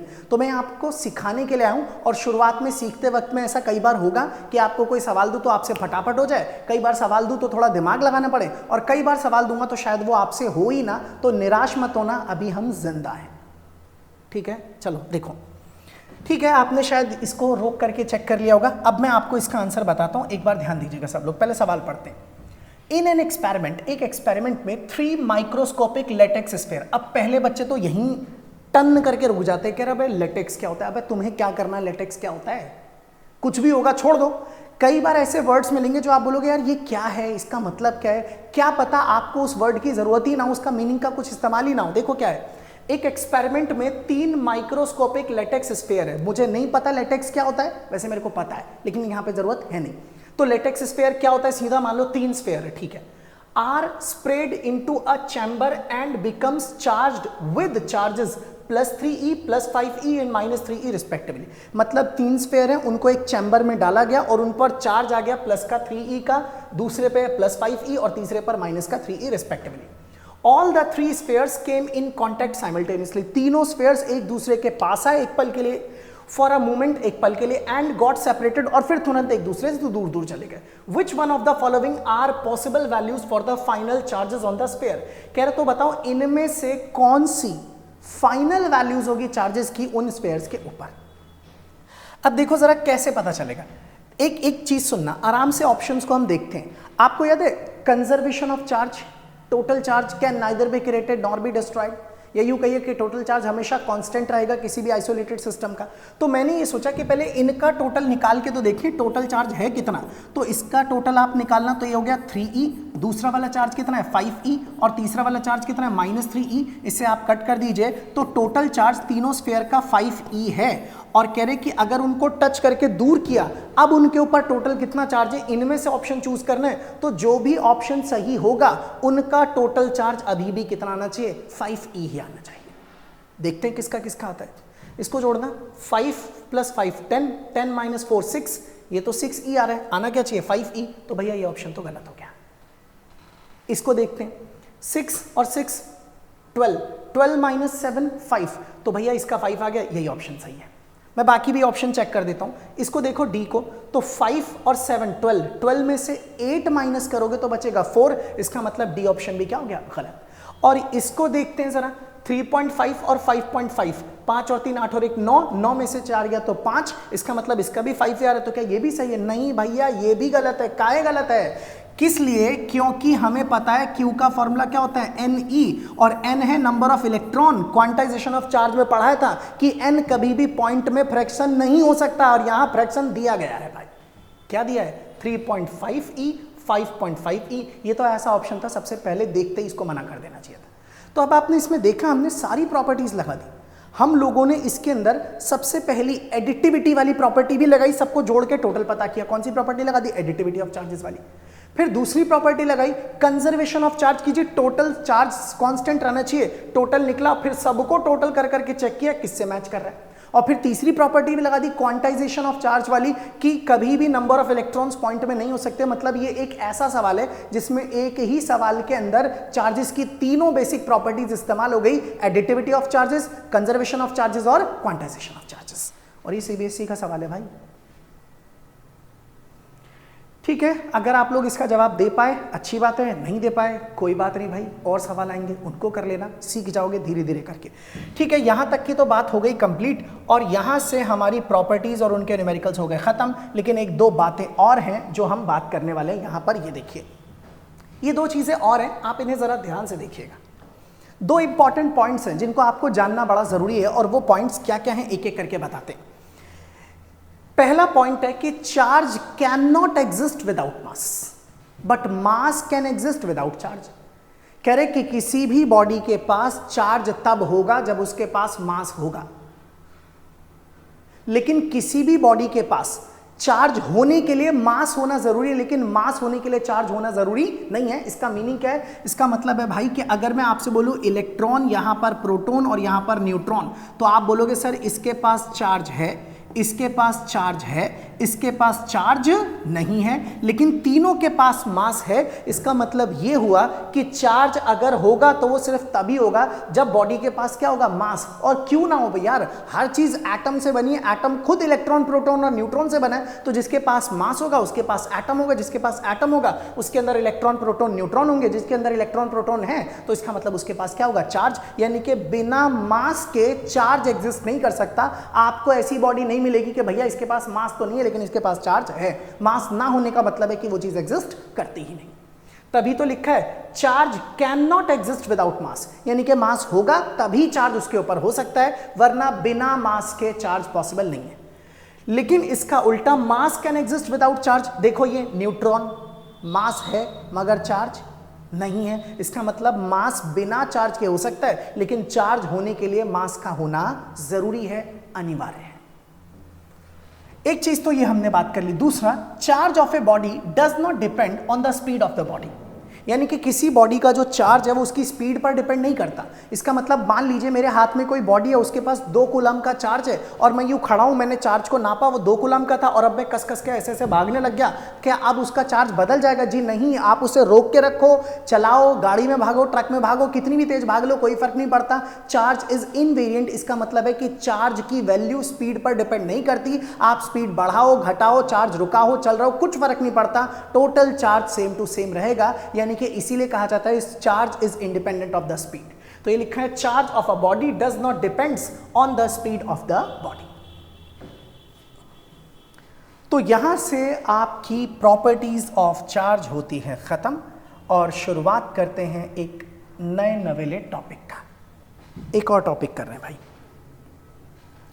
ध्यान से देखना। अच्छा, ये टॉपिक ये कोई टॉपिक एनसीईआरटी में नहीं दे रखा, ये हमारे एंट्रेंस एग्जाम्स में क्वेश्चन आता है उसके ऊपर है। इस टॉपिक से आपका पाला एक बार और पढ़ेगा अगले चैप्टर में जब मैं पोटेंशियल एंड कैपेसिटेंस पढ़ाऊंगा, लेकिन वहां पर हम इसको यूज करने वाले हैं। अब आखिर ये टॉपिक है क्या, अब ये क्या है, कैसे, सिंपल सा तरीका है, लॉजिकल वे में भी समझेंगे, फॉर्मूला भी इसका समझेंगे और इसके ऊपर बेस्ड कुछ क्वेश्चंस भी करेंगे और सब बच्चे पूरे का पूरा ध्यान देंगे। मैं एक बारी पानी पी लेंगे, उसके बाद आगे का पढ़ाएंगे।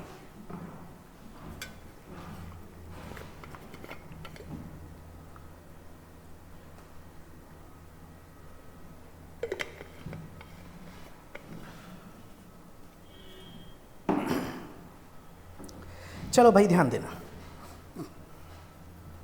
शेयरिंग ऑफ चार्जेस, इसका क्या मतलब है? इसका मतलब है कि मान लो अगर आपके पास 2 चार्ज बॉडीज हैं, हम अभी स्पेशली स्फेयर्स की ही बात कर रहे हैं, 2 चार्ज स्फेयर्स हैं, दोनों पे चार्ज है या किसी एक पे चार्ज है, किसी एक पे नहीं है। अगर मैं उन दोनों को आपस में टच कर दूं या किसी तार से जोड़ दूं तो दोनों ना चार्जेस को आपस में शेयर कर लेते हैं। तो वायर से जोड़ने के बाद या डायरेक्टली कनेक्ट करने के बाद अब उनके ऊपर फाइनल चार्ज कितना होगा हमें यह पता करना है। इसी टॉपिक का नाम है शेयरिंग ऑफ चार्जेस, कि एक चार्ज बॉडी दूसरी चार्ज बॉडी या दूसरी अनचार्ज बॉडी के साथ जब चार्जेस को शेयर कर लेगी तब दोनों के ऊपर फाइनल चार्ज कितना होगा। इसीलिए इसे एक क्वेश्चन फॉर्मेट में लिखा है, 2 spheres of radii R1 and R2 carry charges Q1 and Q2 respectively, find the final charges after contact. दोनों को आपस में टच करने के बाद उनके ऊपर अब फाइनल चार्ज क्या होगा हमें वो निकालना है। तो वैसे इसका एक डायरेक्ट फॉर्मूला है जो मैं आपको अभी बता दूंगा, लेकिन हम उस कॉन्सेप्ट को, उस फॉर्मूले को थोड़ा सा समझते हैं कि वो आया कहां से और कैसे आया। तो इस चीज को पूरा ध्यान से सुनना भाई। जैसे सपोज कर लीजिए मैं अगर आपसे बोलूं कि मेरे पास इस तरीके की कोई एक बॉडी है और ना मैंने ना इसे क्या किया, इसे ना कुछ चार्ज देना शुरू किया। मान लीजिए मैंने अंदर ना इसको चार्ज देना शुरू किया और ये कंडक्टर की बात करें, ये एक कंडक्टर है। अच्छा, ये जो सारे के सारे चार्जेस हैं जो पॉजिटिव चार्जेस हैं, या अगर पॉजिटिव के बजाय आप मान लीजिए कि कौन से चार्जेस हैं, नेगेटिव, कुछ नहीं फर्क पड़ता, नेगेटिव पॉजिटिव कुछ भी, ये सब एक दूसरे को क्या कर रहे हैं, रिपेल। और कंडक्टर है तो कंडक्टर के अंदर तो चार्जेस इजीली फ्लो कर सकते हैं। तो ये सारे के सारे चार्जेस रिपल्शन की वजह से अंदर से निकल के एक दूसरे से जितना दूर भाग सकते हैं दूर भाग जाएंगे और सारे का सारा चार्ज कहां पे पहुंच जाएगा, सरफेस पर।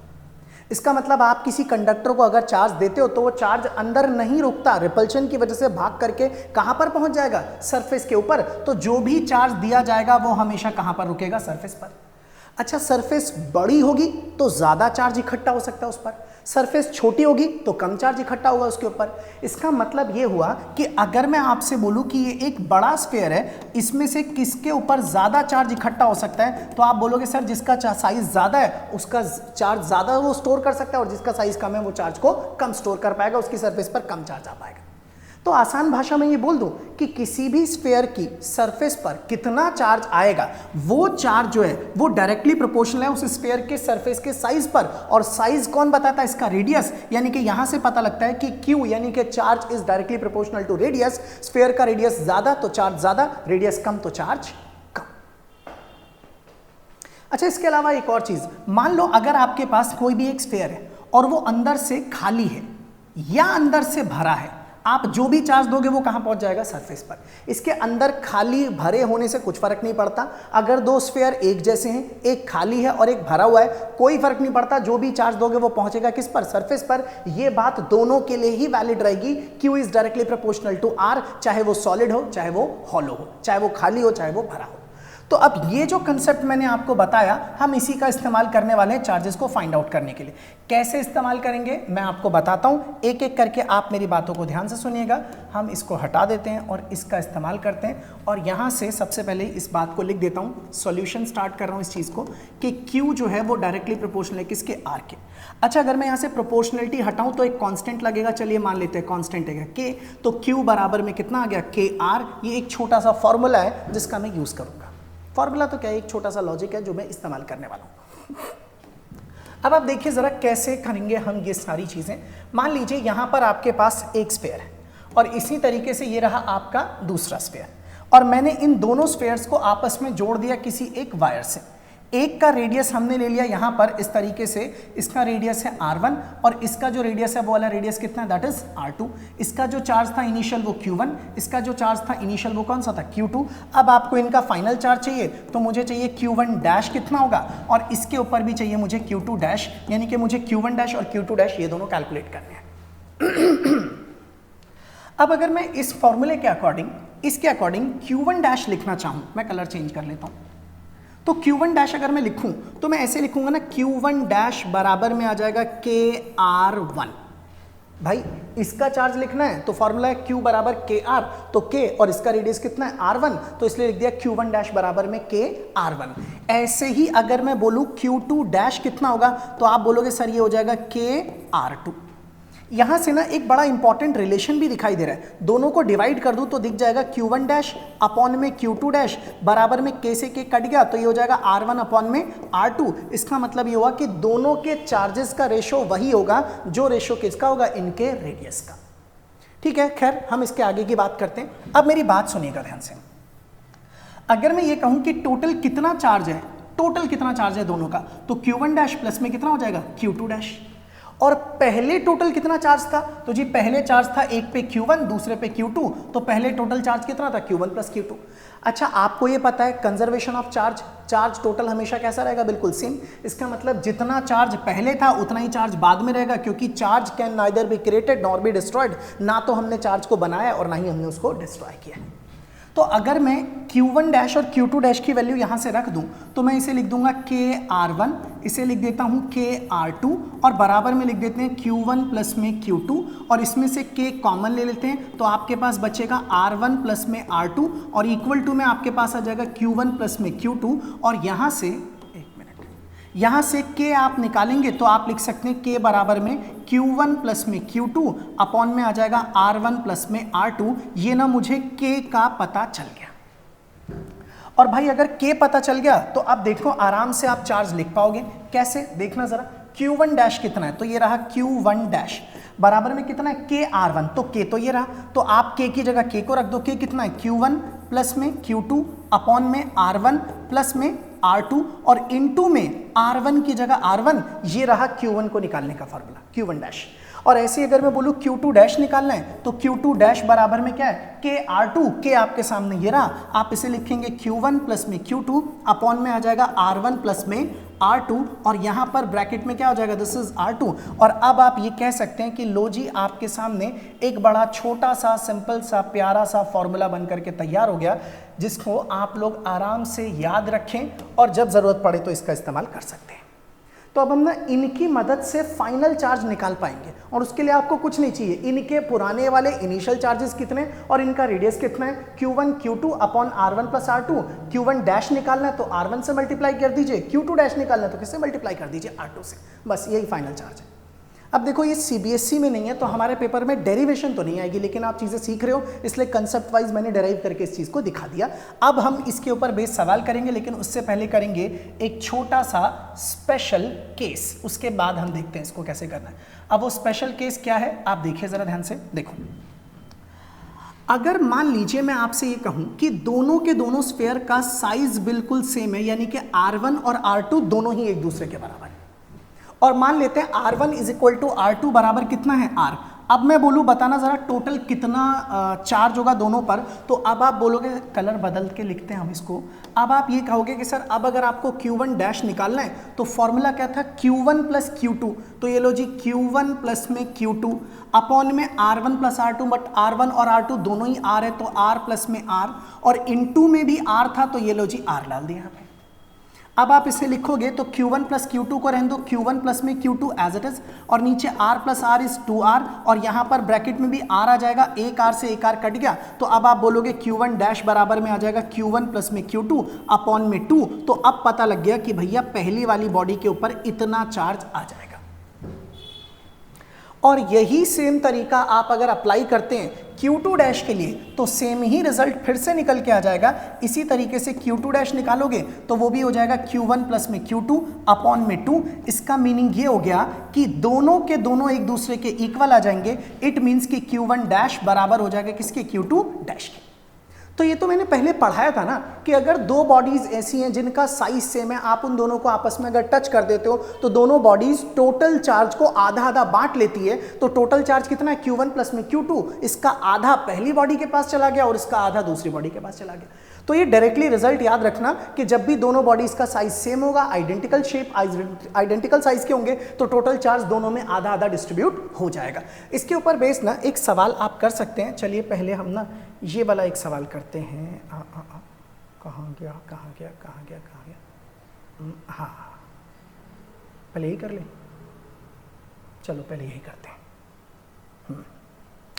अब देखना भाई, ये एक सवाल है, छोटा सा सिंपल सा क्वेश्चन है। सवाल में क्या लिखा है, find the charges on each sphere when key is closed. कह रहे भाई एक स्फीयर है, रेडियस r, चार्ज 5 कूलम, दूसरा sphere radius r, charge 15 coulomb, इन दोनों के बीच में एक वायर है, कनेक्शन हो रखा है। कह रहे अगर हम इसकी की को क्लोज कर देंगे, ये ऐसे ही जुड़ा हुआ है, कह रहे अगर मैं इस की को क्लोज कर दूं तो अब दोनों पे चार्ज क्या होगा। जैसी की को क्लोज करोगे दोनों आपस में चार्जेस को शेयर करना शुरू कर देंगे। अब आपको बताना है फाइनल चार्ज। भाई दोनों का रेडियस सेम है, इसका मतलब दोनों का साइज कैसा है, सेम, और जब भी दोनों का साइज सेम होगा तो टोटल चार्ज आधा आधा बढ़ जाएगा। तो अगर मैं Q1 डैश निकालूं तो मैंने आपको क्या फॉर्मूला पढ़ा है, Q1 प्लस में Q2 अपॉन में 2। ये मैं फॉर्मेलिटी के लिए लिख रहा हूं, वरना तो ओरली आप जानते हैं 5 प्लस 15 कितना हो गया, 20, 20/2 कितना हो गया, 10। तो आप इसे लिख देंगे 5 प्लस में 15, 5 प्लस 15 डिवाइडेड बाई 2, इसका मतलब ये हो गया 20/2, यानी कि आपका जो Q1 डैश है वो कितना आ गया, 10 कूलम, और दूसरा Q2 डैश भी कितना आ जाएगा, दिस इज ऑल्सो 10 कूलम। तो दोनों के ऊपर जो फाइनल चार्ज होगा वो 10-10 कूलम का आ जाएगा। आप इसे क्यों कर पाए, क्योंकि दोनों का साइज कैसा था, सेम। क्यों भाई, समझ में आ गई बातें सबको, ठीक है। अब इसके ऊपर बेस ना एक और सवाल है जो मैं आपको बताता हूं, यहां देखना, ध्यान से देखना, ये क्वेश्चन है। क्या है सवाल, अच्छे से समझिएगा। When 3 identical spheres x, y and z, 3 identical sphere है, एक x, एक y और एक z।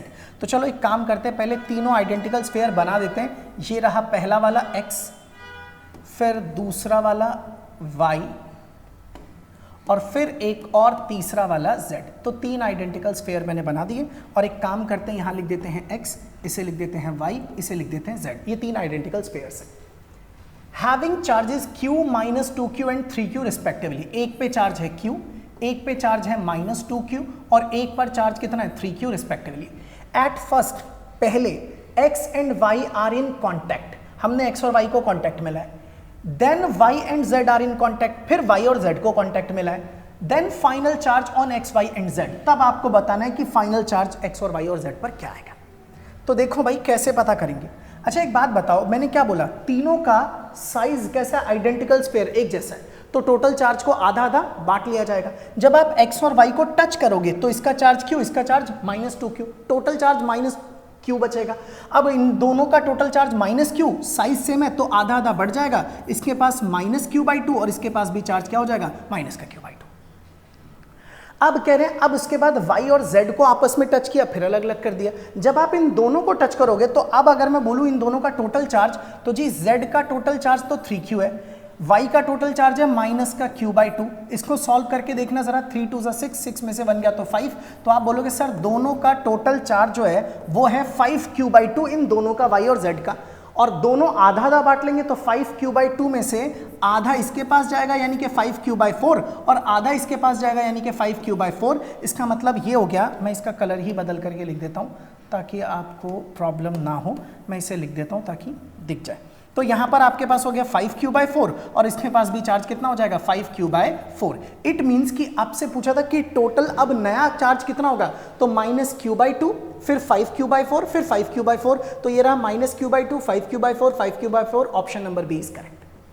हालांकि ना ये पहले से ही आंसर मिल जाता क्योंकि इसी पे -q/2 था और किसी पे -q/2 नहीं है, लेकिन क्योंकि सीख रहे हो तो भाई पूरा ही करके देख लिया और ये सवाल ना बड़ा सिंपल आसान है और ये प्रीवियस ईयर में आ चुका है भाई। ठीक है, ये वाला सवाल अगर क्लियर है तो अब आते हैं एक और सवाल के ऊपर, एक और क्वेश्चन करते हैं। अब कौन सा, हाँ ये वाला सवाल। अब ये देखिएगा ध्यान से, देखो भाई कैसे करना है इस क्वेश्चन को। Find the charges on each sphere when the key is closed. कह रहा अगर की को क्लोज करेंगे तो अब कितना चार्ज होगा दोनों पर फाइनल। देखो लेकिन इस बार एक का रेडियस r और एक का रेडियस कितना है 2r। इसका मतलब अब की बार साइज सेम नहीं है, अब टोटल चार्ज आधा आधा नहीं बटेगा। तो चलो पहले हमने की को क्लोज कर दिया, अब मुझे ये पता करना है इस पे टोटल चार्ज कितना है यानी कि q1 निकालना है और इसका टोटल चार्ज कितना है यानी कि क्या निकालना है q2।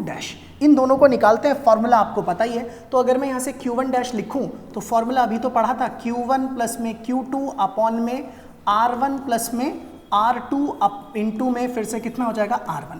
तो आप रखिए जरा, what is q1 7 coulomb plus में what is q2 8 coulomb upon में r1 प्लस r2, r1 कितना है r, R2 कितना है 2R और इंटू में R1 फिर से कितना हो जाएगा R। तो आप इसे लिखेंगे 8 और 7 हो गया 15 और नीचे ये क्या हो गया 3R ब्रैकेट क्लोज इंटू में R। आप इसको इससे कट कर देंगे तो 5, R से R कैंसिल, तो आपका आंसर जो आएगा वो आएगा 5 कूलम। इसका मतलब q1 की वैल्यू कितनी हो गई 5 कूलम। ऐसे ही अगर मुझे q2 कैलकुलेट करना है तो मैं यहाँ लिख देता हूँ q2 बराबर में फॉर्मूला है q1 प्लस में q2 अपॉन में r1 प्लस में r2 और इंटू में आ जाएगा r2 एज इट इज।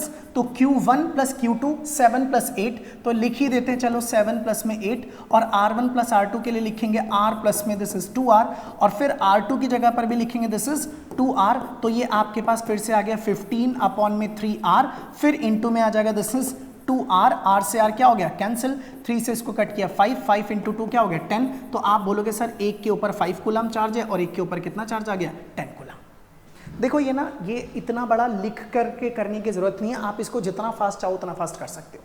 तो ये मैंने एक बार जब q1 q2 r1 r2 रख दिया तो सीधा उसी को अगली बार डायरेक्टली इस्तेमाल कर लेना भाई।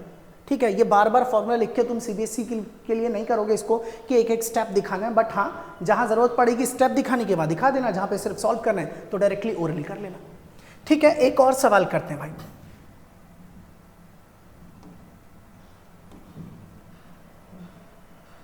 चलो ठीक है, एक ये सवाल देखो, ये जेईई मेंस 2024 8 अप्रैल को आया हुआ है। ठीक है, आप लोग देखना ज़रा क्या है। मैं इसके पहले ना आपको ज़रा एक चीज़ याद दिला दूँ कि मैंने आपको ये थोड़ी देर पहले पढ़ाया था कि दोनों चार्जेस, दोनों बॉडीज टोटल चार्ज को उसी रेशियो में बांटते हैं जिस रेशियो में क्या होता है रेडियस। इसीलिए तो q1 अपॉन q2 बराबर क्या था r1 अपॉन में r2।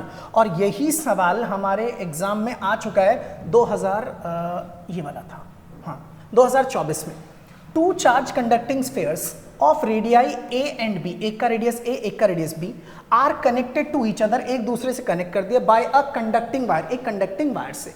The ratio of the charges of the two spheres respectively is. तो अब दोनों चार्जेस का रेशियो आपको बताना है। वैसे तो आपको मैंने बता दिया रेडियस का ही रेशियो होता है, तो सीधा रेडियस वाला ही ऑप्शन आपका आंसर हो जाएगा a अपॉन में b। और अगर मैं लिखने दिखाऊं तो आप बोलोगे सर पहले का चार्ज q1 बराबर में क्या होगा ka, क्योंकि उसका रेडियस a है। दूसरे का चार्ज q2 बराबर में क्या हो जाएगा दैट इज kb। और आपको इनका रेशियो चाहिए तो ऊपर आप लिखोगे q1 अपॉन में q2, यहाँ पर आ जाएगा ka और नीचे आ जाएगा kb और k से k कैंसिल, तो आपका आंसर आ जाएगा a अपॉन में b। तो option number C is correct. यानी कि चार्जेस का रेशियो वही रहता है जो रेशियो रेडियस का होता है। अपना देखो एक और सवाल है हमारे पास, ये रहा एक और क्वेश्चन, इसे भी आप आराम से खुद ही कर सकते हैं। मैं ना अब आप लोगों को इसे करवा भी रहा हूं, लेकिन मैं आपको एक लॉजिकल चीज बताने जा रहा हूं, एक लॉजिकल बात जिसको बड़े ध्यान से सुनना। उसके जानने के बाद आपको ये जो थोड़ा बहुत भी वक्त लग रहा है ये भी लगना बंद हो जाएगा। भाई ये जो हमने किया ना, ये इतना भी करने की जरूरत नहीं है। पूरा सवाल आप ओरली कर सकते हो, बस आपको मैथ्स अच्छे से इस्तेमाल करनी आनी चाहिए।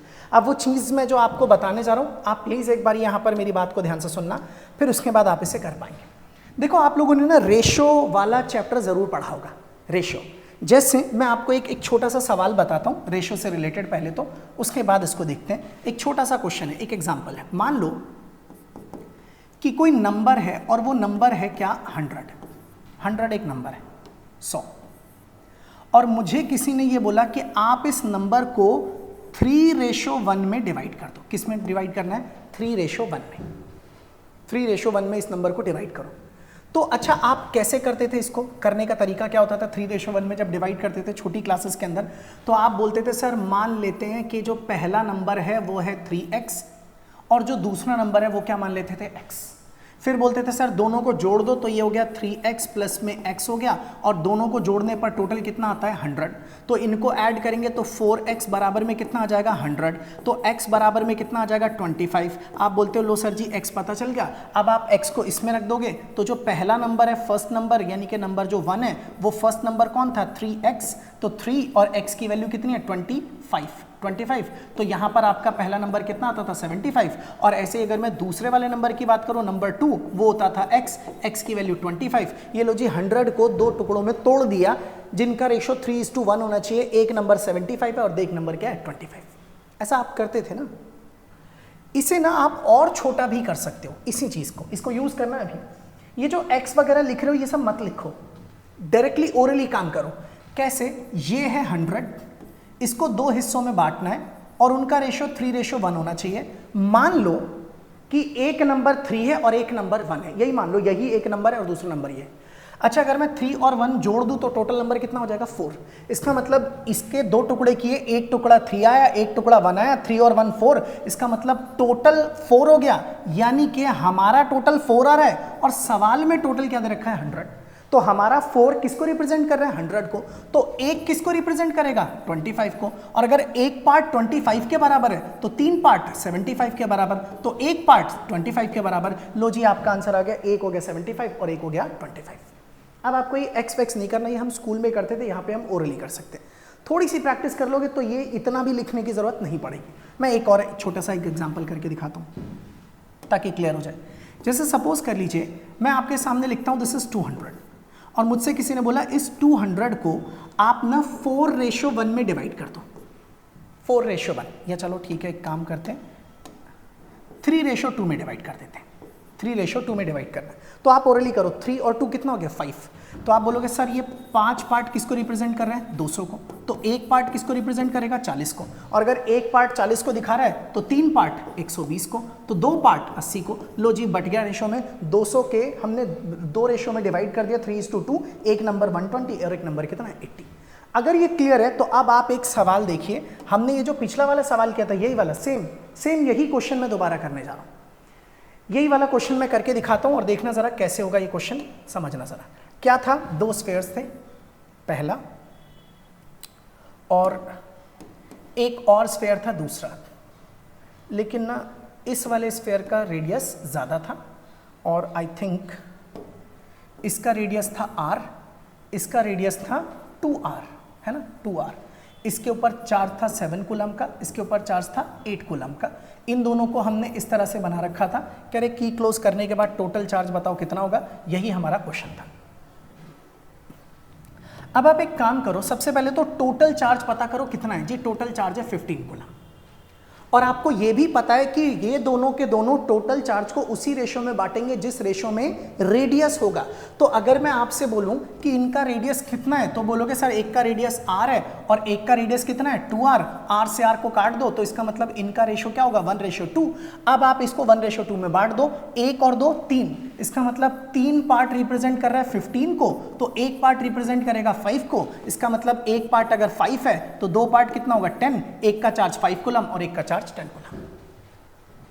ये डायरेक्टली आ गया। एक और सवाल छोटा सा करके देखते हैं। सपोज कर लीजिए एक स्फीयर ये रहा और ऐसा ही एक और स्फीयर ले लिया, लेकिन इस बार एक काम करते हैं, इसका साइज बड़ा रखते हैं। मान लीजिए इसका रेडियस कुछ ले लेते हैं, चलो इसका रेडियस ले लेते हैं r, और इसका रेडियस बढ़ा करके मान लेते हैं कि रेडियस कितना है, दैट इज 5r। ये एक r ले लिया और एक क्या ले लिया, 5r ले लिया। अब ना मैंने मान लिया कि इसके ऊपर जो चार्ज है वो 18 कूलम का है, और मान लेते हैं इसके ऊपर जो चार्ज है वो है 36 कूलम का। ये हमारा क्वेश्चन है। अब आपने इन दोनों को आपस में कनेक्ट कर दिया, तो बताइए कनेक्ट करने के बाद अब इसके ऊपर फाइनल चार्ज कितना होगा, हमें ये पता करना है, यानी कि मुझे Q1 कैलकुलेट करना और साथ में क्या निकालना है, Q1 डैश और Q2 डैश। अब देखिए कैसे करते हैं। पहले तो टोटल चार्ज देखो कितना है, तो टोटल चार्ज होगा 18 प्लस में 36, तो 8 और 6 14, 4 3 और 2 5 और 1 6, तो यहाँ पर हो गया 64। एक मिनट में गड़बड़ हो गई क्या, 8 और 6 14, 3 और 1 4 और 1 5, हाँ 54, ठीक है 54 आएगा। इसको ठीक से लिख दो, 36 साफ नहीं दिख रहा। तो ये टोटल चार्ज हो गया वो 54 हो गया। अच्छा, इसका मतलब इस 54 को उसी रेशो में डिवाइड करना है जिस रेशो में रेडियस है। इसका रेडियस कितना r, उसका रेडियस कितना 5r। अब r से r कैंसिल, तो रेशो हो गया 1:5, तो 5 और 1 6, तो 6 पार्ट किसको दिखा रहा है, 54 को, तो एक पार्ट किसको दिखाएगा, 9 को, तो एक पार्ट अगर 9 को दिखा रहा है तो 9, 5 पार्ट किसको दिखाएगा, 45 को, तो एक के ऊपर जो चार्ज होगा वो होगा 9 कूलम का, और एक के ऊपर जो चार्ज होगा वो कितना होगा, 45 कूलम का। आप इस तरह से दोनों के चार्जेस कैलकुलेट कर सकते हैं बिना फॉर्मूले का इस्तेमाल किए। लेकिन याद रखना, लग अभी भी कंसेप्ट ही रहा है, क्या कि चार्जेस उसी रेशो में बटेंगे जिस रेशो में रेडियस होगा। ठीक है, अब अगर ये सवाल क्लियर है तो अब ये वाला एक सवाल देखिए, मैं इसको एक बारी करके दिखाता हूं आपको, या तुम करके दिखाओगे इसको। चलो मैं करवा ही देता हूं इसको, एक दूसरा सवाल दूंगा आपको करने के लिए। अब क्वेश्चन देखो क्या लिखा है, two isolated conducting sphere S1 and S2, radius 2r/3 और अगले का radius r/3, have 12 microcoulomb and -3 microcoulomb charges respectively. अच्छा, अगर मैं दोनों का टोटल चार्ज निकालूं तो 12 - 3, तो ये रहा 12 - 3, यानी कि दोनों का टोटल चार्ज है 9 माइक्रोकूलम का। और उसके बाद इन्होंने बोला respectively and are at a large distance from each other, एक दूसरे से काफी डिस्टेंस पर रखें। They are now connected by conducting wire, हमने इनको एक तार से कनेक्ट कर दिया। A long time after this is done, the charge on S1 and S2 respectively, कह रहा है उसके बाद कुछ देर बाद जब चार्ज शेयर हो गए, अब दोनों पर कितना कितना चार्ज होगा। तो आप इसको वही करो, बांट दो उसी रेशो में जिस रेशो में रेडियस है। एक का रेडियस कितना है 2r/3, दूसरे का रेडियस कितना है r/3। अच्छा, r/3 से r/3 कट गया तो रेशो क्या हो गया 2:1, यही तो हो गया। अब 2 और 1 कितना हो गया 3, तो 3 पार्ट किसको रिप्रेजेंट कर रहे हैं 9 को, तो एक पार्ट किसको रिप्रेजेंट करेगा 3 को, तो 2 पार्ट किसको रिप्रेजेंट करेगा 6 को, और एक पार्ट किसको रिप्रेजेंट करेगा 3 को। तो एक का चार्ज होगा 6 माइक्रोकूलम और एक का चार्ज होगा 3 microcoulomb. Option number C is correct. ठीक है, अब इस तरह के जो सवाल हैं वो भी आप आराम से कर पाओगे, और हम लोगों ने इस टाइप को भी पूरे का पूरा ही निपटा दिया। फिर अब जो एक क्वेश्चन मैं आप लोगों को दे रहा हूँ, इसे करके आप ना कमेंट में इसका आंसर बताना, और ये सवाल ना भाई दोनों तरीकों से करने, दोनों फॉर्मूला भी अप्लाई करना और जो मैंने लॉजिक बताया रेशो वाला वो भी अप्लाई करना, और दोनों का इस्तेमाल करके इसका आंसर बताना। ये आपके पास दे रखा है इस तरीके से, इसका रेडियस मान लीजिए 2r है और इसका जो रेडियस है वो मान लीजिए कितना है 6r। ठीक है, इन दोनों को हमने इस तरीके से कनेक्ट कर दिया है। अब ना हम मान लेते हैं कि इसके पास जो चार्ज है वो सपोज कर लीजिए 20 कूलम का चार्ज है, और इसके पास जो चार्ज है वो मान लीजिए कितना है 80 कूलम का, 80 कूलम का। ठीक है, अब आपको ना दोनों का फाइनल चार्ज निकालना है, फाइंड फाइनल चार्जेस। ये हमारा क्वेश्चन है, फाइनल चार्ज निकालना है। तो आपको बताना है Q1 डैश कितना होगा ये, और Q2 डैश कितना होगा ये, और यही आज का होमवर्क है। सभी बच्चे अपना अपना जवाब ना कमेंट में ज़रूर बताना, और दोनों तरीकों से करना, फॉर्मूले से भी, ताकि आपको वो भी याद रहे। भाई मान लो कभी पेपर में डायरेक्टली फॉर्मूला ही पूछ लिया, चारों ऑप्शन में फॉर्मूले ही थे, तो ये मत करना कि किसी चीज़ का फॉर्मूला तो बोलो अरे बिना फॉर्मूले के हो रहा है तो मैं फॉर्मूला याद ही क्यों करूँ। वो आपको पता होना चाहिए, कंसेप्ट भी क्लियर रहना चाहिए और फॉर्मूला भी आना चाहिए, ताकि अगर सवालों में ऑप्शन में फॉर्मूलाज ही मिल गए तो डायरेक्टली ऑप्शन टिक कर देना, वरना फिर आप लोग इस तरीके से कर सकते हैं।